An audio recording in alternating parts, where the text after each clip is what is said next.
propose, c'est d'expliquer comment on a fait notre enquête dans Paris Match à propos de la tuerie d'In Amenas.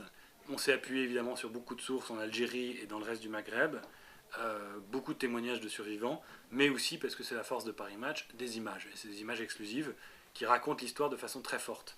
Alors d'abord, cette image qui fait la couverture, c'est une photo prise par un otage.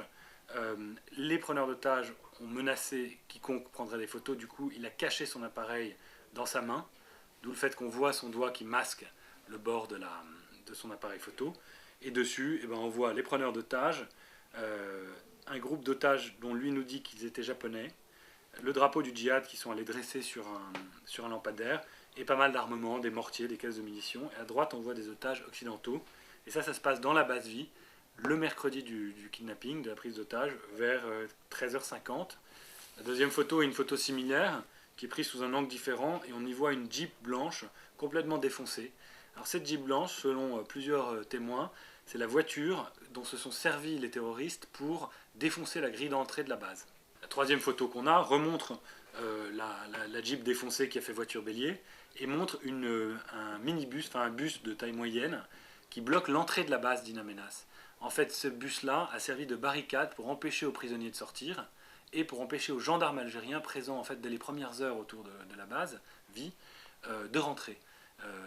Puisque la porte était défoncée par les terroristes eux-mêmes. Donc après être rentrés dans la base, ils ont bloqué la base avec ça, la porte avec ça. Cette photo montre les preneurs d'otages à droite et à gauche des prisonniers algériens assis sur un endroit qui s'appelle la Placette, qui est une espèce de rond en ciment qui sert de place centrale de la base vie. C'est à cet endroit-là que le soir dormiront les otages occidentaux, selon le témoignage de plusieurs de nos sources. Les djihadistes ont pris toutes les voitures qui étaient à leur disposition, en laissant les phares allumés pour voir la nuit, puisqu'il n'y avait plus d'électricité, vérifier qu'on ne les attaque pas la nuit. Au centre de la Placette, ils ont mis du charbon et du bois, ils ont fait un énorme feu pour se réchauffer et pour voir. Et les otages occidentaux, avec les ravisseurs, ont tous dormi dans des couvertures autour de ce feu. Cette photo-ci, qui nous vient d'une source différente, montre un homme, Taher Ben Cheneb, qui est un séparatiste, un terroriste algérien, un séparatiste algérien, originaire de Ouargla, professeur de mathématiques, il a environ 52 ans, et à la base, il n'appartient pas à ACMI, il n'appartient pas à Al-Qaïda au Maghreb islamique, et le renseignement algérien était même très surpris de voir qu'il travaillait comme ça, main dans la main, avec Mokhtar Belmokhtar, qui est bien sûr le commanditaire de l'opération. Mais là, on voit bien que c'est Taher Ben Cheneb, et notamment, on voit qu'il porte ce qu'on appelle une veste de kamikaze, c'est-à-dire une veste qui est bardée d'explosifs, et qui peut se faire sauter à tout moment.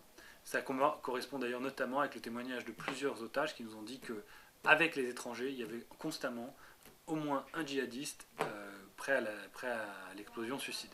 Alors ça, c'est une photo très intéressante. On voit des hommes agenouillés dans le désert, les bras en l'air. Cette photo a fait le tour du monde, elle était en couverture de pas mal de journaux, notamment anglo-saxons et français, au cours du week-end, en la présentant comme un des éléments de la prise d'otage. Nous, Paris Match, sommes en mesure d'affirmer catégoriquement que ce n'est pas une photo de la prise d'otage, c'est en fait une photo de la libération d'un groupe de prisonniers algériens qui, en fait, pris de panique pendant un bombardement d'hélicoptères de l'armée, ont défoncé une section de la clôture et se sont échappés dans le désert, se sont échappés de la base vie dans le désert. Il est environ 16h le jeudi, 17 janvier. Et en s'échappant dans le désert, ils sont arrivés face aux premières lignes de l'armée algérienne qui, évidemment, leur a dit « Arrêtez-vous et ouvrez vos manteaux et vos vestes, qu'on vérifie bien que vous ne soyez pas des kamikazes, que vous ne portiez pas d'explosifs sur vous. » Donc cette photo-là, en fait, n'est pas, comme on l'a dit, une photo du kidnapping, mais une photo de la libération. Et l'élément le plus probant pour confirmer cela, c'est que nous, on a une autre photo exclusive de Paris Match, qui n'est pas celle qui a été diffusée, qui est de meilleure qualité et qui représente la même scène, sauf qu'on voit très nettement une demi-douzaine des prisonniers portent à la main des drapeaux blancs ou des feuilles de papier blanches pour faire drapeau blanc, pour ne pas se faire tirer dessus au moment où ils s'échappent par l'armée algérienne. Ça, c'est des images intéressantes, c'est des images de l'armement des djihadistes, saisis par les autorités algériennes dans les décombres, et qui nous ont été transmises. Alors on voit deux 12-7, ce qu'on appelle des douchkas, des grosses mitrailleuses 12.7 de fabrication russe. On voit 6 grenades. On voit 2 paires de menottes, dont une paire de menottes toute noire, visiblement carbonisée, qui corrobore le fait que certains des otages occidentaux menottés sont morts carbonisés et menottés. Parce que là, on voit bien que les menottes sont dans un état enfin qu'elles ont subi le feu. On voit des jumelles infrarouges, on voit énormément de chargeurs de Kalachnikov, etc. On voit que les grenades sont dégoupillées, puisque les goupilles sont à côté des grenades et non pas sur les grenades. On voit des mines, effectivement très semblables aux mines qu'on voyait dans la rébellion libyenne l'année d'avant. On voit un morceau d'uniforme qui ressemble nettement à l'uniforme que portaient pas mal de rebelles libyens, qui sont des uniformes qu'avait fourni le Qatar et qui sont des uniformes de seconde main de l'armée américaine de l'époque de la première guerre du Golfe. Et on voit un grand drapeau blanc, qui n'est pas spécifiquement un drapeau du djihad, qui est aussi le drapeau de l'Arabie Saoudite, enfin, qui lui est très semblable. C'est un drapeau blanc avec écrit dessus la première phrase du Coran.